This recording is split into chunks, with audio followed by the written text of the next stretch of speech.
Ndaguhaye kaze wowe uri kurankurikirana, ndagushimiye kuba ufashe uno mwanya kandi ndasaba Imana ngo ivugane nawe muri ano majambo ngiye kukuganirira rya Cheikh Niyonizigiye. Ni ikiganiro itara, intumbero ni yayindi, no gufashanya kubaho turi abantu bashoboye kwishura ibibazo by'abadatahura ukwizera kwacu, babona inyifato zacu mu bihe bitandukanye by'ubuzima bikabatera ibibazo, hanyuma bagakenera gutahura ivyo ari byo.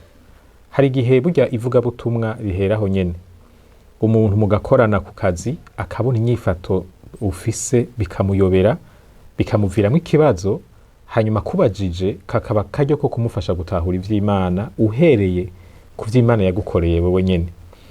Rero ijambo ry'urufatiro ni ryarindi, ni cete ca mbere intumwa Petero yanditse, ce ca 3 murongo 15. Mwame mwiteguye imisi yose kwishura ibibazo by'abashaka gutahura ivyizigiro vyanyu aho biva. Murabona ko hari abantu bafata abakristo nk'abantu bagerageza kwiha morale. Iyo turiko turavuga ngo Imana izodufasha, Imana izodutabara, Imana iratubona, hari abantu bifata nk'ibintu vyo kwiha morale kugira ngo ntitwihebuzwe n'ivyo turimwo. Ariko burya hariho ikintu kibituma, hariho ikintu kiremereye, hariho ibintu biri nyuma y'ivyo vyizigiro vyacu, kandi ivyo bintu biragoye ku muntu atazi Imana gutahura ivyo ari vyo. Ivyo rero biradusaba kuba dushoboye kubisigura. Si ukwiha morale gusanzwe, si ukwihumuriza, si ukwiha amahoro, vyubakiye ku bintu Imana yahishuye. Ni ibintu bitanyiganyiga, ni ibintu bizokwamaho. Rero kubaho dushobora gusigura ivyo twizera, ndabisubiremo, biradusaba kuba turi abantu batahura ivyo bizera, abantu bize, bigishijwe ivyo bizera, hanyuma tukagira n'ubushobozi bwo kubisigura mu buryo bwumvikana, ariko tukabikora mu rupfasoni. Ibi rero biravyura ikibazo, kandi ndagutera intege cane gukurikirane ibino bintu, kuko nabonye biri mu bintu bicanishamwe abakristo, kandi biri mu bintu bishobora gutuma ubuzima bwacu bw'abakristo butamera neza iyo tutabivyifashemwo neza. Ikibazo bivyura ni iki? Mbega ibi bintu twizera tubitahura mu bwenge bwacu, no kuvuga turavyiga tukavyigishwa hanyuma tukabitahura, canke ni mpwemu yera bidusigurira? Hakora ubwenge canke hakora mpwemu? Aha rero haca haza imigwi ibiri, nawe urashobora kuraba mu ruhande uhengamiyeko. Hariho abantu bavuga ko ubwenge budakenewe mu vy'impwemu, ko ahubwo bukwiye gufatwa mpiri kugira ngo mpwemu yera yidegemvye aba ari we atwiyigishiriza, ariko ibi bintu vyo kwiyumvira, ibi bintu vyo kwiga, ibi bintu vyo gusoma bagashira ku ruhande. Hariho n'abashika kure bakavuga ngo mpwemu yera niwe yahishuye ijambo ry'Imana, niwe yahishuye Bibiliya, kandi yarihishuriye bariya bakera kuko ntibari bamufise. Jewe ndafise mpwemu yera muri jewe, nta Bibiliya nkeneye. Ivyo nkeneye kumenya azobinyigisha we nyene. Abo murumva ko bahengamiye cane ku ruhande rwa mpwemu yera. Hakaba n'abandi bavuga bati ahubwo kubona ijambo ry'Imana ryanditse, ico bisigura nuko uwushaka kumenya ico Imana ishaka yiga ibinyene vyanditse. Kubera iki muza kugora mpwemu yera kandi yarahishuye ico Imana ishaka?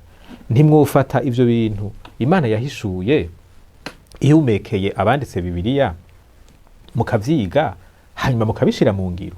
Aba nabo barashira imbere ubwenge n'ugutahura ko mu bwenge nyene bw'umuntu cane, maze bagashira hasi, bagasubiza hasi uruhara rwa mpwemu yera. Muravye mu bakristo batandukanye muzobonamwo izi tendance, abahengamira kuri uru ruhande canke abahengamira kuri uru. Ariko mu vy'ukuri yaba mpwemu yera bwaba ubwenge, vyose birakenewe. Ubwenge burakenewe kuko iyo bukuyemwo umunsi uzozimirana umutima mwiza, wumva uri mu bintu bitomoye. Ngira ngo muramaze kumva abantu badukana inyigisho z'ibinyoma, ariko ubumvirije iyo zaje ziva bakakubwira ko ari ibintu Imana yabahishuriye, bakakubwira ko bagize inzozi. Hariho n'abavuga ko mpwemu yera yabavugishije, hari abavuga ko babonye umumarayika yakorotse arabibwira amaso mu yandi. Inyigisho z'ubuzimire zama ziza ziciye mu bintu vy'impwemu. Igituma abantu bibananira kubona ko ari iz'ubuzimire nuko bataba batahura ivyizerwa vy'ukuri ngo baheze bazisuzume bakoresheje ivyo Imana yahishuye. Kurongorwa na mpwemu yera Bibiliya irabidusaba, ivyo noneho biri mu ijambo ry'Imana. Ariko ukurongorwa na mpwemu yera ntigusubirira ugutahura ivyo Imana yahishuye dukoresheje ubwenge, ahubwo ni ibintu bibiri bibangabanganwa mu buzima bwacu bw'impwemu. Turakenera gutahura mu bwenge, ariko kandi turakenera gufashwa no gutahuzwa na mpwemu yera. Uku gutahuzwa na mpwemu yera kurarengeye ugutahura ko mu bwenge. Umuntu wese azi ubwenge akaba azi Kirundi arashobora gusoma amajambo yo muri Bibiliya agatahura ikivuzwe. Arashobora kuja mu bindi bitabo bifasha, kubera hariho ibintu vyanditswe kera tutari tuzi neza abantu bico gihe ingene bari babayeho, tudatahura icatumye vyandikwa.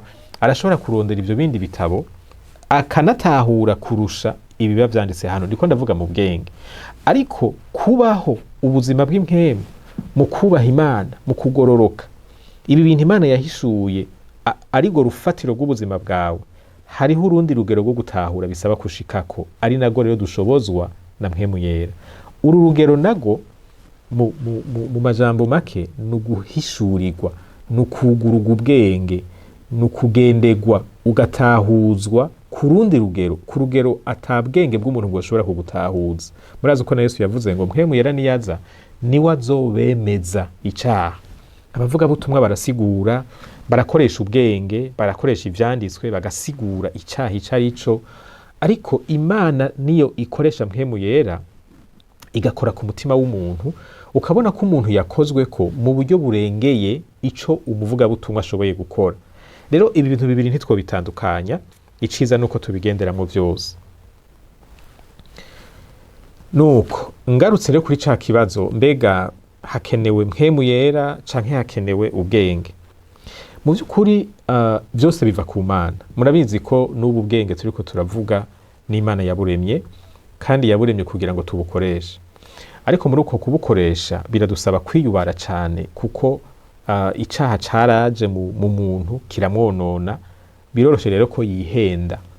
Hariho mbere n'abagera ku rugero aho ivyipfuzo vyabo usanga ari vyo bibarongoye mu vy'ukuri, ariko bagaca baza muri Bibiliya bakaraba ingene bayihindukiza kugira ngo ishigikire ivyipfuzo vyabo. Rimwe na rimwe ugasanga bagomba no kuyishigikiza ivyaha barimwo, aho kubiheba bakarondera ingene amajambo yo muri Bibiliya yoza bishigikira. Rero ubwenge bw'umuntu nivyo nta muntu yobwizigira 100% burimwo ingorane, ariko nk'abantu b'Imana ngo turafise ivyiyumviro vya Kristo, nous avons la pensée de Christ. Hariho igikorwa Imana yakoze muri twebwe gishobora gutuma n'ubwenge bwacu buhumanurwa, bukaba ubwejejwe, bukagendera ku murongo w'ivy'Imana.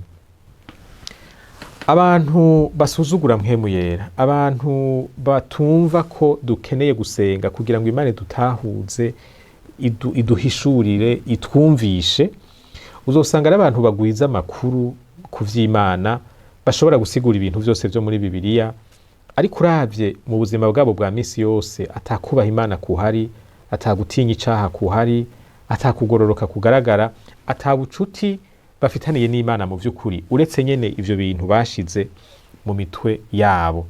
Ariko babandi nabo bakuyemo ubwenge bakashira imbere mpwemu yera gusa, usanga ari abantu batazi ijambo, ntibasoma, ntibasorongora, ntibarondera gutahura.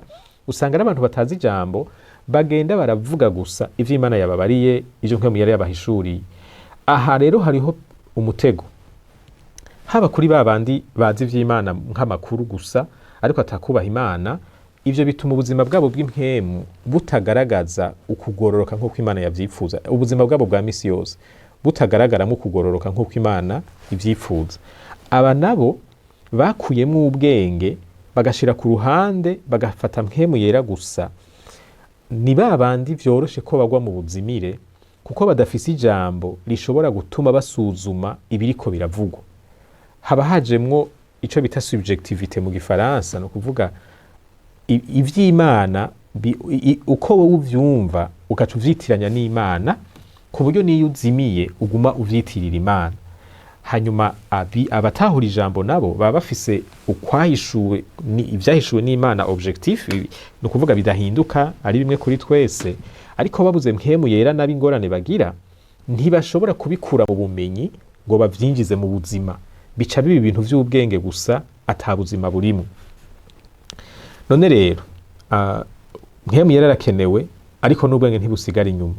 Turakeneye kumenya ivyo twizera, gutahura mu bwenge bwacu ivyo twizera, kugira ngo dushobore kubisigura abatazi Imana mu buryo butuma abatazi Imana bumva ico turiko turavuga. Ivy'Imana yahishuye, ibi tubona mu ijambo ryayo muri Bibiliya, yabihishuye mu gihe kanaka yisunze ibintu abantu bandikirwa ico gihe bari barimwo. Iyo uriko urasoma nk'amakete intumwa zanditse, yaba Petero, yaba Pawulo, yaba Yohana, cane cane Pawulo, urabona ko yaba afise abantu ariko arandikira, avuze ati ndabandikiye mwebwe abizera b'i Korinto, b'i Tesalonike n'ahandi. Murumva ko baba ari abantu bari ahantu, ntiyanditse ngo Bujumbura, ab'i Gitega, bari abantu bari ahantu, kandi kenshi baba ari abantu azi. Yaba azi ibibazo bafise, hari igihe wumva ngo hariho umuntu yari yamubariye ingorane bafise, maze nawe yandika ikete kugira ngo abishure. Ivyo bintu birakenewe ko umuntu abitahura. Iyo udatahura ivyo bintu, hari ahantu ugera mu gusigura ugasanga uri kurazaramwo ibintu vyawe, aho gufatira kuco uwanditse yariko arabwira abantu, imbere yuko urondera kumenya mbega jewe ngaha nkuremo ubutumwa ubuhe. Hariho ubutumwa barya abantu bahawe butwerekeye twese, ariko hariho n'ibindi vyari bijanye n'igihe bari barimo. Ubu butumwa rero bahawe na twebwe butwerekeye, nivyo twokwita ivyahishuwe n'Imana. Ingene utandukanya ibintu bijanye n'ibibazo bari bafise n'ingene ukuramwo ubutumwa bwacu, aha hantu harasaba ubwenge. Harasaba ubwenge, ariko umaze kumenya ubutumwa bwacu, haca hakenerwa rero gushobozwa na mpwemu yera kubugenderamwo. Kubimenya ni kimwe, ariko kubigenderamwo ni kindi.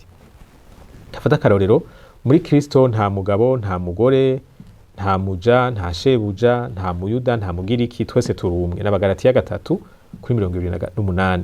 Iri ni jambo ubutumwa burimwo kuri twebwe, nuko mu bizera Imana ntihakwiye kuba amacakubiri, yaba y'imigambwe, y'amadini, y'ubwoko, urukoba n'ibindi. Abagore n'abagabo, abantu abizera bafise agaciro kamwe mu maso y'Imana, ntibivana n'ingene isosiyete ibafata. Ubwo nibwo butumwa bwacu, ariko birafasha kumenya mbega abantu b'i Galatiya bari bafise ingorane, hari amacakubiri ayahe. Kubera iki yavuze abagabo n'abagore atavuze abato n'abakuze? Kubera iki yavuze abashebuja n'abaja ntavuge bashebuja n'abakozi? Kubera iki yakoresheje ijambo abagurano canke abaja? Kubera iki yavuze abagabo n'abagore? Hari ingorane ziyi. Murumva ko hariho ahantu tugera ubwenge bwacu bugakenerwa kugira ngo dutahure ico Imana yiko iravuga, ariko ntitwibagire ko ibi vyose tubishobozwa na mpwemu yera. None rero ndashaka kugutera intege mu kubaho kwawe nk'umukristo. Ntufate uruhande rw'ubwenge gusa ngo wibagire ko ukeneye gushobozwa na mpwemu yera no kurongorwa nawe, ariko kandi ntufate uruhande rwa mpwemu yera gusa ngo ukure mu ubwenge. Ukuye mu ubwenge uzoba mu bintu udashobora gusigura, ahubwo abantu bibaze ko wasaze. Yego nivyo ivyo dusigura ntibazovyemera vyose, ariko nitubeho dushobora gusigura ivyo twizera ivyo ari vyo mu mvugo ituma abatizera bashobora n'imiburiburi kumva igituma tumeze gutyo, basigare kumbure bagwana nabo n'ingene boza bakamera nkatwe. Ndagukengurukiye cyane wewe wafashe uwo mwanya ukabana nanje muri iki kiganiro. Imana iguhezagire kandi ibandanye kwigisha, inagushoboza kubaho ubu buzima bw'umuntu ashobora gusigura ivyo yizera ivyo ari vyo, maze abatizera nabo bagafashwa. Imana iguhe umugisha.